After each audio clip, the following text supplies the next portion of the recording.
साथियों, एक बार फिर से स्वागत है आपका Kumar Gaurav current affair class notes में। और मैं मनमोहन सविता आपके लिए डेली करंट अफेयर के शॉर्ट नोट्स लेकर आता हूं जो कुमार गौरव सर की क्लास में पढ़ाए जाते हैं। तो आज की क्लास में हम आपसे बात करेंगे 2 नवंबर के करंट अफेयर की वीडियो पर। दोस्तों, यह करंट अफेयर नोट्स आपके लिए काफी इंपॉर्टेंट रहते हैं, तो आप इस वीडियो को काफी अच्छा प्यार भी दे रहे हैं और इसी के चलते मैं आपको daily current affair notes provide कराता हूं। तो दोस्तों, इस वीडियो को भी अपना प्यार दीजिए और अंत में मैं आपसे एक क्वेश्चन भी पूछूंगा जिसका आंसर आपको कमेंट बॉक्स में राइट बताना है। दोस्तों, जो भी मेरा साथी उस क्वेश्चन का आंसर पहले देगा उसका मैं अगली वीडियो में नाम लेने वाला हूं। तो दोस्तों, जल्दी से उस क्वेश्चन का भी आप आंसर दीजिएगा और बताइएगा कि उसका आंसर क्या होगा। तो आइए शुरुआत करते हैं आज के हमारे पहले क्वेश्चन की। हमारा पहला ही क्वेश्चन काफी इंपॉर्टेंट है और इसमें मैं आपके लिए प्रमुख उत्सव की एक सीरीज लेकर आया हूं जो आपके लिए सीधे सीधे परीक्षा में पूछी जा सकती है। तो बस बने रहिए आप हमारे साथ वीडियो के अंत तक, काफी वीडियो इंपॉर्टेंट है। आइए शुरुआत करते हैं आज के हमारे पहले क्वेश्चन की। पहला क्वेश्चन हमारा कि गंगा उत्सव 2021 नदी महोत्सव कहां पर मनाया जाएगा। तो दोस्तों, यदि हम बात करें कि नदी महोत्सव या इसी को नाम दिया गया है गंगा महोत्सव, यह 1 से 3 नवंबर के मध्य मनाया जाएगा। ठीक है दोस्तों, किसके लिए? तो बात आपको बता दें, नदी के महत्व को समझाने के लिए इस महोत्सव का आयोजन किया गया है। ठीक है दोस्तों, नदी का महत्व यानी नदी की साफ सफाई, नदी के निवास, नदी के किनारे बसने वाले शहर, उन सभी की इंपॉर्टेंस बताने के लिए गंगा उत्सव 2021 का आयोजन किया गया है और यह 3 दिन तक चलने वाला उत्सव है। अब हम आपसे कुछ ऐसे उत्सवों पर चर्चा करेंगे जो सीधे सीधे आपकी परीक्षा में पूछे जा सकते हैं और ऐसे ही क्वेश्चन आपकी परीक्षा में बनने भी वाले हैं। तो आइए शुरुआत करते हैं। हमारी सीरीज का नाम है आ गए उत्सव। क्या नाम है? प्रमुख उत्सव आ गए। ठीक है दोस्तों, और आपको पता ही है कि पूरा एक हफ्ता आपका उत्सव में ही निकलने वाला है। धनतेरस, भैया दूज, छोटी दीपावली, बड़ी दिवाली और उसके बाद गोवर्धन की पूजा, ये सारे आपके एक त्योहार है, इसके मध्य निकलने वाले हैं और इसी के तहत आज मैं आपके लिए पहला क्वेश्चन लेकर आया हूँ। तो दोस्तों, देख सकते हैं आप अपना अमृत महोत्सव, यह आज़ादी की 75वीं वर्षगांठ के लिए बनाया जा रहा है। ठीक है दोस्तों, इसी के साथ संगाई महोत्सव, यह कहाँ पर? तो यह मणिपुर में मनाया जाता है।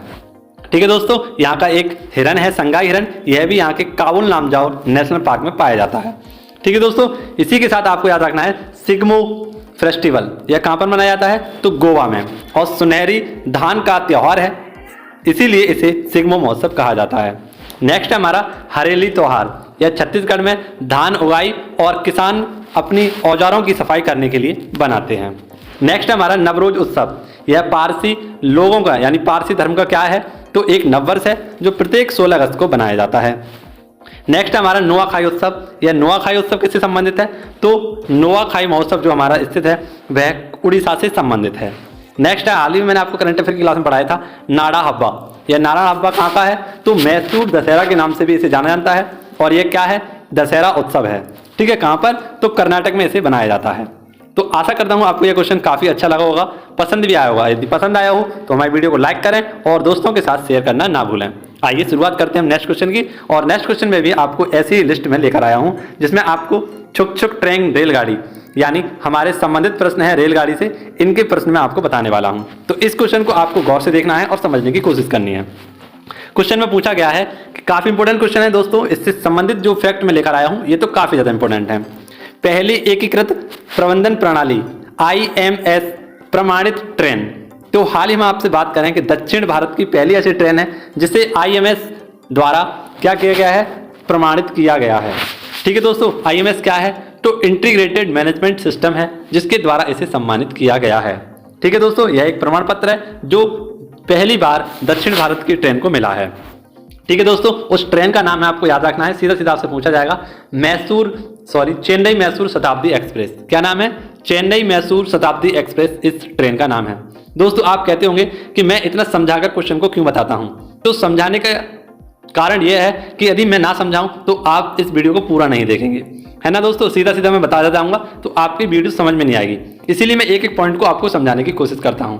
यदि आपको मेरा समझाना पसंद आता है तो मुझे एक बार कमेंट बॉक्स में अवश्य बताएं। यदि आप चाहते हैं कि मैं सीधा सीधा आपको वन लाइनर बताऊं तो मैं वन लाइनर भी बता सकता हूं। ठीक है दोस्तों, जैसा भी आप चाहेंगे मैं उसी तरीके से आपको पढ़ाने के लिए मंजूर हूं। ठीक है दोस्तों, एक बार कमेंट बॉक्स में अवश्य बताना कि आप इस तरीके से पढ़ना चाहते हैं या वन लाइनर में पढ़ना चाहते हैं। ठीक है दोस्तों, काफी मुझे कमेंट आए थे कि सर आप काफी अच्छा समझाते हैं, तो एक बार मैं आपकी भी राय लेना चाहूंगा कि क्या ऐसा बात सही है। ठीक है दोस्तों, तो आप एक बार कमेंट बॉक्स में जरूर बताना मुझे। दूसरा अगला हम देखते हैं कि इस ट्रेन की शुरुआत कब की गई थी। तो 1994 में, कब 1994 में इसकी सेवा करने की प्रारंभ की गई थी। और इसी को किसके लिए, तो आरामदायक यात्रा के लिए इसे यह प्रमाण पत्र दिया गया है। यानी सबसे ज्यादा आरामदायक जो ट्रेन है या जो सफर है वो चेन्नई मैसूर शताब्दी एक्सप्रेस के द्वारा दिया जाता है और इसीलिए इसे IMS प्रमाणित किया गया है। ठीक है दोस्तों, एक इंपॉर्टेंट फैक्ट देख लीजिए इसी के साथ। आपको याद रखना है कि दक्षिण पूर्वी रेलवे यानी दपूरे के द्वारा एक क्या चलाया गया था, तो ऑपरेशन माई सहेली चलाया गया था। ठीक है दोस्तों, आइए अब हम देखते हैं छुक छुक रेलगाड़ी। रेलगाड़ी से संबंधित जितने भी हमारे प्रश्न हैं और सीधे सीधे हमारी कक्षा में बनते भी हैं, तो आइए इन पर एक नजर डालते हैं और समझने की कोशिश करते हैं। क्वेश्चन हमारा, हाल ही में आपको बताया, मैंने आपको पिछली परीक्षा में बताया था, पिछले मैंने वीडियो में बताया था, जयनगर कुर्दा रेलवे लिंक। यह भारत और नेपाल के मध्य चली थी और इसकी लंबाई थी कितनी, 35 किलोमीटर लंबी इसकी लिंक थी। ठीक है दोस्तों, इसी के साथ आपको याद रखना है कि प्रेजेंट टाइम में भारत के रेल मंत्री कौन है, अश्विनी वैष्णव। अब इंपॉर्टेंट फैक्ट देखते हैं कि हमारा इंपॉर्टेंट फैक्ट है 100% विद्युतीकृत रेलवे जोन कौन सा है हमारा, तो यह है पश्चिम मध्य रेलवे स्टेशन, जिसका हेडक्वार्टर कहां पर स्थित है, जबलपुर मध्य प्रदेश में। ठीक है दोस्तों, नेक्स्ट हमारा कि भारत में कुल रेलवे जोनों की संख्या कितनी है, तो 18 और 18वां जो हमारा रेलवे जोन है इसका हेडक्वार्टर कहां पर है, विशाखापट्टनम में। इसी के साथ आपको याद रखना है कि पहली ट्रेन कब चलाई गई थी, तो 1853 में किसके द्वारा, लॉर्ड डलहौजी के काल में पहली ट्रेन चलाई गई थी। इसी के साथ आपको याद रखना है कि पहली किसान रेल कब चली थी, तो देवनाली से दानापुर यानी बिहार से महाराष्ट्र के लिए क्या चली थी, पहली किसान रेल चली थी देवनाली से दानापुर 7 अगस्त 2020 को। इसी के साथ आपको याद रखना है ऑपरेशन माई सहेली, यह कोलकाता दक्षिण पूर्वी रेलवे के द्वारा चलाया गया था। नेक्स्ट हमारा मिथाली एक्सप्रेस, यह भारत और पाकिस्तान के मध्य चलती है। इसी के साथ लाइफलाइन एक्सप्रेस, यह हाल ही में ऑक्सीजन की आपूर्ति करने के लिए बदरपुर स्टेशन से चलाई गई थी, जो कि कहां पर स्थित है, असम में स्थित है। इसी के साथ आपको याद रखना है हल्दीबाड़ी चिल्हाटी रेलवे परियोजना, यह भारत और बांग्लादेश के मध्य है। नेक्स्ट हमारा मैगलेव ट्रेन, यह चीन की सबसे सुपरफास्ट यानी विश्व की सबसे सुपरफास्ट ट्रेन है और इसकी जो स्पीड है वो कितनी है, 600 किलोमीटर प्रति घंटा। ठीक है दोस्तों, यह विश्व की सबसे तेज दौड़ने वाली ट्रेन है और इस ट्रेन का नाम है मैगलेव ट्रेन। किस देश की है, तो चीन देश की यह ट्रेन है, आपको याद रखना है। अब आज का हमारा जो नेक्स्ट क्वेश्चन है यह भी आपके लिए काफी इंपॉर्टेंट है। आशा करता हूं आपको वीडियो समझ पसंद आ रही होगी, तो बस आप बने रहिए इस वीडियो के अंत तक। क्वेश्चन नंबर 3 में हम आपसे बात करेंगे कि समुद्रयान, जिस प्रकार से चंद्रयान, गगनयान है ना, मंगलयान होता है, इसी प्रकार से चलाया गया है समुद्रयान। यह कहां पर लॉन्च किया जाएगा, तो चेन्नई से लॉन्च किया जाएगा इसे। और यह क्या होगा, तो मानव युक्त क्या होगा, महासागर मिशन है। ठीक है दोस्तों, जिसके द्वारा क्या किया जाएगा, तो पनडुब्बी द्वारा मनुष्य को समुद्र की गहराई में खोजबीन और रिसर्च करने के लिए भेजा जाएगा और इसीलिए इस मिशन का नाम रखा गया है समुद्रयान मिशन। ठीक है दोस्तों, कैसा मिशन है, तो मानव युक्त मिशन है। और यह भारत का कैसा है, तो भारत का ऐसा पहला देश बन चुका है जो समुद्रयान वाला पनडुब्बी में समुद्र की गहराई के लिए भेजा गया है। ठीक है दोस्तों, अब हम बात करें हम कौन से स्थान पर हैं, तो हम 5वें स्थान पर हैं। कौन से स्थान पर, 6ठे स्थान पर हैं। ठीक है दोस्तों, इससे पहले कौन कौन से देश हैं, तो प्रथम देश है हमारा अमेरिका, सेकंड देश है हमारा रूस और तीसरा देश है हमारा जापान, फ्रांस और चौथा देश है जापान, 5वां है चीन और 6ठे अब हम बन चुके हैं। यदि हम भारत की बात करें तो भारत अब पहला है। ठीक है दोस्तों, जिसने ऐसा काम किया है, लेकिन विश्व में वह कैसे स्थान पर है, तो 6ठे स्थान पर है, आपको याद रखना है। नेक्स्ट क्वेश्चन, अब हम इससे संबंधित कुछ ऐसे प्रश्न बताएंगे जो पहले मिशन से संबंधित हैं। ठीक है दोस्तों, जैसा कि आप देख सकते हैं कि मानव युक्त अंतरिक्ष मिशन, यह इसका नाम है गगनयान और इसी का हाल ही में एक इंजन, इसका नाम है विकास इंजन को डेवलप किया गया है। ठीक है दोस्तों, और इसकी जिम्मेदारी सारी की सारी किसे दी गई है, तो आपको पता है ललिता विका, जो कि मैंने पिछले करंट अफेयर में आपको बताया था, यह मानव युक्त अंतरिक्ष मिशन की जिसका नाम है गगनयान, इसे दी गई है। ठीक है दोस्तों, नेक्स्ट हमारा पहला मंगल मिशन, तो पहला मंगल मिशन यह पहली बार में चला था और इसका जिस रॉकेट के द्वारा इसे भेजा गया था उस रॉकेट का नाम था PSLV C-25। ठीक है दोस्तों, नेक्स्ट हमारा पहला चंद्र मिशन, यह कब चलाया गया था, तो यह चलाया गया था PSLV C-11 के द्वारा। ठीक है दोस्तों, 2013-14 में इसे भेजा गया था। नेक्स्ट है हमारा दूसरा चंद्र मिशन, यह कब, तो GSLV M3 M1 के द्वारा इसे भेजा गया था। ठीक है दोस्तों, इतने सारे क्वेश्चन आपको इस क्वेश्चन से याद रखने थे। अब हम देखते हैं क्वेश्चन नंबर 4 और क्वेश्चन नंबर 4 भी आपकी परीक्षा की दृष्टि से काफी इंपॉर्टेंट और हेल्पफुल है, तो इसे भी आप समझने की कोशिश करें और मेरे साथ देखें। देख सकते हैं आप क्वेश्चन नंबर 4 मैं आपके लिए इसमें बहुत ही इंपॉर्टेंट क्वेश्चन लेकर आया हूं जो सीधे सीधे आपके परीक्षा में पूछे जाने वाले हैं। तो दोस्तों इस क्वेश्चन को तो आप कतई मिस ना कीजिए और पूरा अंत तक देखिए। ठीक है दोस्तों, सबसे पहले हम बात करते हैं क्वेश्चन की। क्वेश्चन देखते हैं हमारा क्वेश्चन क्या है। तो हाल ही में एक इंडेक्स जारी किया गया है और इसका नाम है, एक रिपोर्ट जारी की गई है जिसका नाम है उत्सर्जन गैप रिपोर्ट यानी इमिशन गैस गैप रिपोर्ट, यह जारी की गई है। अब सबसे पहला ये क्वेश्चन बनता है कि यह जो रिपोर्ट है यह किसके द्वारा जारी की गई है। तो सबसे ज्यादा मोस्ट इंपोर्टेंट हमारा क्वेश्चन है, जो संस्था है इस संस्था का नाम है UNEP। ठीक है दोस्तों, UNEP यानी यूनाइटेड नेशनल क्या एनवायरनमेंट प्रोग्राम, संयुक्त राष्ट्र पर्यावरण कार्यक्रम के द्वारा इस उत्सर्जन गैप रिपोर्ट को जारी किया गया है। ठीक है दोस्तों, अब हम समझेंगे UNEP। यह काफी पसंदीदा क्वेश्चन है जो परीक्षक के द्वारा पूछे जाते हैं। ठीक है दोस्तों, काफी बार मैंने देखा है कि इससे क्वेश्चन बनते हैं। ठीक है दोस्तों, इसकी जानकारी जो मैं आपको देने वाला हूं सीधी सीधी आपकी परीक्षा में बनती है। सबसे पहले हमें याद रखना है कि इसका हेडक्वार्टर कहां पर है। तो इसका हेडक्वार्टर है नैरोबी केन्या में। ठीक है दोस्तों, कहां पर है, नैरोबी केन्या में इसका हेडक्वार्टर यानी मुख्यालय स्थित है। यदि हम बात करें कि इसकी स्थापना कब हुई थी, तो इसकी स्थापना हुई थी 5 जून 1972 को और इसी दिन इसकी स्थापना के उपलक्ष्य में विश्व पर्यावरण दिवस मनाया जाता है। कब, तो 5 जून को। ठीक है दोस्तों, परंतु इसने वर्क स्टार्ट कब किया था इसने अपना वर्क स्टार्ट किया था 1974 में। ठीक है दोस्तों, आप देख सकते हैं 1974 में इसने इसकी अपनी शुरुआत की थी। अब जो क्वेश्चन मैं आपको बताने वाला हूं सीधे सीधे आप इन्हें नोट डाउन कर लीजिए, छाप लीजिए। दोस्तों आप देख सकते हैं कि 2018 में इसकी बैठक हुई थी और इसकी अध्यक्षता किसके द्वारा की गई थी, तो इंडिया के द्वारा इसकी अध्यक्षता की गई थी। और इसमें जो थीम रखी गई थी वह क्या रखी गई थी, यह सबसे ज्यादा इंपॉर्टेंट है, इसे ही आपको देखना है। Beat the plastic pollution. क्या था, बीट द प्लास्टिक पॉल्यूशन इसकी थीम रखी गई थी। नेक्स्ट आप देख सकते हैं 2019 में इसकी अध्यक्षता किसने की थी, चीन के द्वारा। मेजबान देश कौन था, चीन। ठीक है दोस्तों, और इसकी थीम जो रखी गई थी वह रखी गई थी बीट द प्लास्टिक पॉल्यूशन। क्या रखी गई थी, बीट द एयर पॉल्यूशन, माफ करना, बीट द एयर पॉल्यूशन। और नेक्स्ट जो मोस्ट इंपोर्टेंट है इसका नाम है 2020 और इसकी मेजबानी किसने की थी, तो कोलंबिया के द्वारा इसकी मेजबानी की गई थी। और इसकी जो थीम रखी गई थी वह रखी गई थी या इसका उद्देश्य था celebrate the biodiversity it's time to nature. Celebrate the biodiversity it's time to nature. ठीक है दोस्तों, इस पॉइंटों को आपको सीधा सीधा क्वेश्चन पूछा जाएगा और यही क्वेश्चन आपकी परीक्षा में बनने वाला है। तो SSC GD, UPSI और जितने भी मेरे लेखपाल की तैयारी या CBT 2 की तैयारी कर रहे हैं दोस्तों, इन क्वेश्चनों को जरूर देख लीजिए, इनसे आपका एक क्वेश्चन जरूर बनेगा। अब उत्सर्जन गैप इंडेक्स, इसे देखते हैं। तो यह रिपोर्ट जारी की गई है और CO2 का कम उत्सर्जन करें, इसके लिए इस रिपोर्ट को जारी किया गया है। ठीक है दोस्तों, आशा करता हूं आपको ये जानकारी काफी पसंद आई होगी। अब हम बढ़ेंगे नेक्स्ट क्वेश्चन की ओर। क्वेश्चन नंबर 5, इसमें आपसे पूछा गया है कि राष्ट्रीय कंपनी कानून अपीलीय न्यायाधिकरण का अध्यक्ष, तो हाल ही में इसके अध्यक्ष बनाए गए हैं अशोक भूषण। कौन बनाए गए हैं, अशोक भूषण। यानी इसकी फुल फॉर्म यदि हम बात करें कि national company law applied tribunal. ठीक है दोस्तों, इसकी फुल फॉर्म है और इसके हेड बनाए गए हैं कौन, तो अशोक भूषण जी बनाए गए हैं। इसकी स्थापना कब की गई थी, तो दिवालिया अधिनियम के तहत इसकी स्थापना 2016 में की गई थी। ठीक है दोस्तों, और इसका हेडक्वार्टर प्रेजेंट टाइम में कहां पर है, तो इसका हेडक्वार्टर प्रेजेंट टाइम में मुख्यालय है नई दिल्ली में।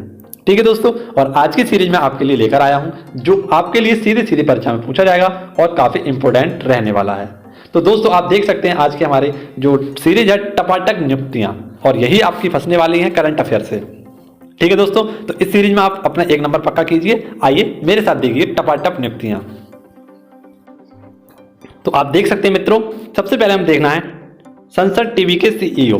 तो हाल ही में आपको बताया है संसद टीवी के CEO कौन बने थे, रवि कपूर। इसी के साथ आपको याद रखना है भारत के नियंत्रक महालेखा परीक्षक हैं गिरीश चंद्र मुर्मू। इसी के साथ मुख्य चुनाव आयुक्त हैं सुशील चंद्रा जी और जूलॉजिकल सर्वे ऑफ इंडिया की पहली महिला महानिदेशक हैं धृति बनर्जी। इसी के साथ मुख्य सूचना आयुक्त हमारे यशवर्धन सिन्हा और मुख्य सतर्कता आयुक्त हैं सुरेश एन पटेल। इसी के साथ नेशनल ह्यूमन राइट्स काउंसिल, इसके हेड कौन है, तो अरुण कुमार मिश्र।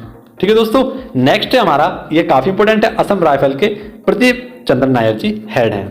ठीक है दोस्तों, तो आशा करता हूं आपको ये समझ में आया होगा। यदि समझ में आया है तो लाइक वीडियो को अवश्य करें। आइए शुरुआत करते हैं हम नेक्स्ट क्वेश्चन की। क्वेश्चन नंबर 6 की ओर चलते हैं। जी हाँ दोस्तों, क्वेश्चन नंबर 6, और यह भी सीरीज इसमें मैं आपके लिए लेकर आया हूं क्रमानुसार जो प्रथम है ठीक है, हाल ही में कुछ ऐसे कार्यक्रम हुए हैं जो क्रमानुसार काफी आपसे पूछे जा सकते हैं, तो पूरी लिस्ट में आपके लिए लेकर आया हूं और इसमें आपसे चर्चा करूंगा बहुत सारे क्वेश्चनों पर। इस क्वेश्चन को भी आप पूरा देखिए, अंत तक देखिए, मेरे साथ नोट डाउन कीजिए। क्वेश्चन हमारा कि राष्ट्रीय सुरक्षा किसके लिए? राष्ट्रीय सुरक्षा के लिए हाल ही में क्या किया गया है? पुणे संवाद 2021, और यह इसका कौन सा संस्करण है? तो यह इसका 6वां संस्करण है।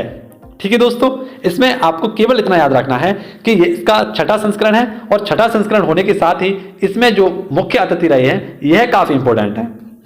तो देखते हैं मुख्य अतिथि कौन है। अजीत डोभाल, यह राष्ट्रीय सुरक्षा सलाहकार हैं और यह यहाँ के क्या है? मुख्य अतिथि रहे हैं। इसी के साथ सौम्या स्वामीनाथन, यह WHO में सदस्य हैं और यह भी इसकी पूर्ण संवाद कार्यक्रम की क्या रही हैं? मुख्य अतिथि रही हैं। यह कार्यक्रम कब से? तो 28 से 29 अक्टूबर तक चला था। ठीक है दोस्तों, अब देखते हैं आपके लिए जो मैं टॉप क्वेश्चन लेकर आया हूं, इन्हें देखते हैं। तो सबसे पहले आपको देखना है ब्रिक्स। किसे? ब्रिक्स। यह 2021 में इसकी बैठक हुई थी और 13वें नंबर की इसकी बैठक है।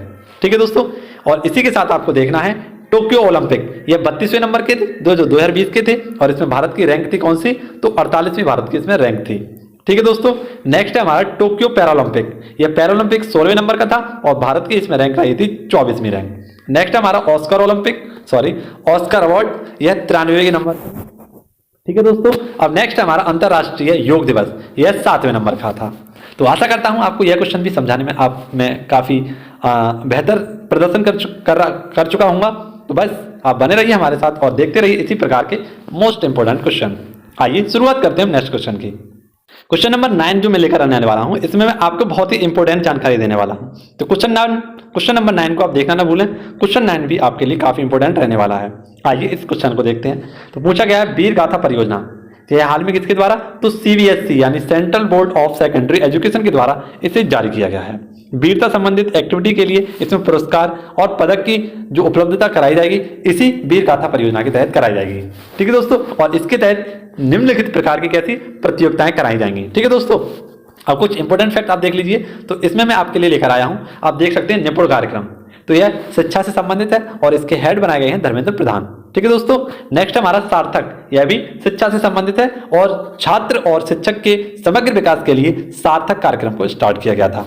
ठीक है दोस्तों, अब नेक्स्ट क्वेश्चन को देखते हैं, और नेक्स्ट क्वेश्चन भी आपकी परीक्षा की दृष्टि से काफी इंपॉर्टेंट है। इसके लिए मैं आपको एक इंपॉर्टेंट फैक्ट लेकर आया हूं, इसे आपको समझना है। क्वेश्चन हमारा कि राज्य ऊर्जा दक्षता सूचकांक 2020। तो हाल ही में राज्य ऊर्जा दक्षता सूचकांक 2020 जारी की गई है और इसमें पहले स्थान पर रहा है हमारा कर्नाटक। ठीक है, इन्होंने 100 में से 70 स्कोर किया है और पूरे भारत में पहले स्थान पर इन्होंने अपनी जगह बनाई है। ठीक है दोस्तों, नेक्स्ट सेकंड लेवल पर जो हमारे आए हैं वह है कौन? तो आप देख सकते हैं राजस्थान। इन्होंने अपना स्कोर क्या किया है? तो 61 किया है। यदि हम बात करें 2019 में इसने अपना स्कोर किया था काफी अच्छा और राजस्थान पहले स्थान पर था, लेकिन 2020 में कहां पर आ गया है? ये सेकंड स्थान पर आ गया है। इसे जारी किसके द्वारा किया गया है? तो जारी किया गया है इसे BEE यानी ब्यूरो ऑफ एनर्जी एफिशिएंसी के द्वारा इसे जारी किया गया है। अब इसमें क्या बताया गया है रिपोर्ट में? तो बताया गया है कि ऊर्जा का सबसे बेहतर उपयोग कौन कर रहा है। ठीक है दोस्तों, यानी जितने भी हमारे ऊर्जा उपकरण होते हैं इन साधनों का सबसे अच्छे तरीके से बेहतर उपयोग कौन कर रहा है? तो इसमें शीर्ष स्थान पर आया है कर्नाटक। ठीक है, आपको समझ में आया होगा। अब इंपॉर्टेंट फैक्ट मैं आपके लिए लेकर आया हूं, ग्लोबल फायर इंडेक्स। यह काफी बार क्वेश्चन बना है तो मैंने सोचा आपको एक बार और बता दूं। ग्लोबल फायर इंडेक्स, यह इसमें पहले स्थान पर कौन है? अमेरिका। दूसरे स्थान पर है रूस, तीसरे स्थान पर है चीन और चौथे स्थान पर है हमारा भारत। तो यह क्वेश्चन भी आपके परीक्षा में बनने वाला है, इसे आप नोट डाउन कर लीजिए। नेक्स्ट क्वेश्चन की ओर चलने से पहले आपको बताना है कि आपने यदि वीडियो को लाइक नहीं किया है तो वीडियो को लाइक कर लीजिए, और हमारे चैनल को यदि सब्सक्राइब नहीं किया है तो मनमोहन क्लासेस को आप सब्सक्राइब कर लीजिए, जो आपके लिए काफी मेहनत कर रहे हैं दिन रात। ठीक है दोस्तों, अब शुरुआत करेंगे नेक्स्ट क्वेश्चन की। क्वेश्चन नंबर 9, मैंने आपसे बताया था कि क्वेश्चन नंबर 9 में मैं आपके लिए इंपॉर्टेंट फैक्ट लेकर आया हूं। तो दोस्तों आज की इंपॉर्टेंट फैक्ट मैं आपसे प्रमुख परियोजना के बारे में चर्चा करने वाला हूं। ठीक है, जो हाल ही करंट अफेयर से संबंधित है। यदि आपने अभी तक पिछले महीने का करंट अफेयर नहीं पढ़ा था तो इस वीडियो से आपका पूरा कंप्लीट होगा। ठीक है दोस्तों, अब देख सकते हैं आप मुख्यमंत्री घैसारी योजना, यह किसके द्वारा? तो उत्तराखंड के देहरादून के द्वारा इसे जारी किया गया है और सरकारी समितियों को डिजिटल करने के लिए इस योजना को चलाया गया है। ठीक है दोस्तों, यहाँ के मुख्यमंत्री कौन है? तो नए मुख्यमंत्री यहाँ के पुष्कर सिंह धामी। ठीक है, आपको इतना याद रखना है। अब नेक्स्ट एक और 2 इंपॉर्टेंट फैक्ट हैं जो देहरादून से संबंधित हैं, इन्हें आपको देखना है। पड़ेगा दून बढ़ेगा डून, यह देहरादून से संबंधित है। इंडियन फॉरेस्ट सर्वे रिपोर्ट, यह प्रत्येक 2 वर्ष में एक बार जारी की जाती है और पहली बार यह कब, तो 1987 से इसकी शुरुआत की गई थी। और 2021 में यदि हम बात करें कि वनों के यानी वनों के क्षेत्र में यदि हम बात करें कि सर्वाधिक भारत में वन किस राज्य में है, तो मध्य प्रदेश इसमें प्रथम स्थान पर है। ठीक है दोस्तों, इससे आपको याद रखना है। एक हाल ही में शिक्षा से संबंधित थी, यह शिक्षा आपके द्वारा योजना किसके द्वारा, तो तमिलनाडु सरकार के द्वारा जारी की गई थी। अब ये योजना आपको देखनी है और समझनी है, तो देख सकते हैं आप दोस्तों कि Shri Dhanvantari generic medical store योजना, यह छत्तीसगढ़ के द्वारा हाल ही में चलाई गई थी। नेक्स्ट है हमारा मेहतारे दुलार योजना, यह छत्तीसगढ़ सरकार की है। नेक्स्ट हमारे मुख्यमंत्री चिरंजीवी योजना, यह राजस्थान सरकार की है। हर हित स्टोर योजना, यह हरियाणा सरकार की है। नेक्स्ट है स्मार्ट कार्ड स्वास्थ्य योजना, यह उड़ीसा सरकार की है। नेक्स्ट है लाडली लक्ष्मी योजना, यह मध्य प्रदेश सरकार की है। लड्डू वितरण योजना, यह गांधीनगर गुजरात की है। इसी के साथ माई पैड माई राइट योजना, यह त्रिपुरा सरकार की है।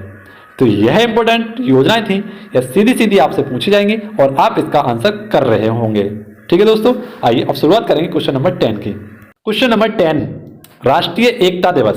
तो प्रत्येक 31 अक्टूबर को राष्ट्रीय एकता दिवस मनाया जाता है, क्योंकि इसी दिन सरदार वल्लभ भाई का जन्म हुआ था गुजरात में।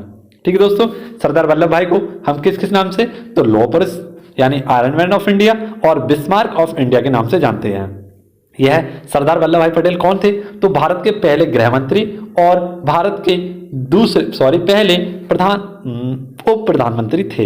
इसी के साथ साथ आपको याद रखना है कि कांग्रेस की अध्यक्षता इनके द्वारा की गई थी और कराची अधिवेशन की अध्यक्षता इनके द्वारा की गई थी, जिनमें गांधी जी को क्या किया गया था, तो काले झंडे दिखाए गए थे।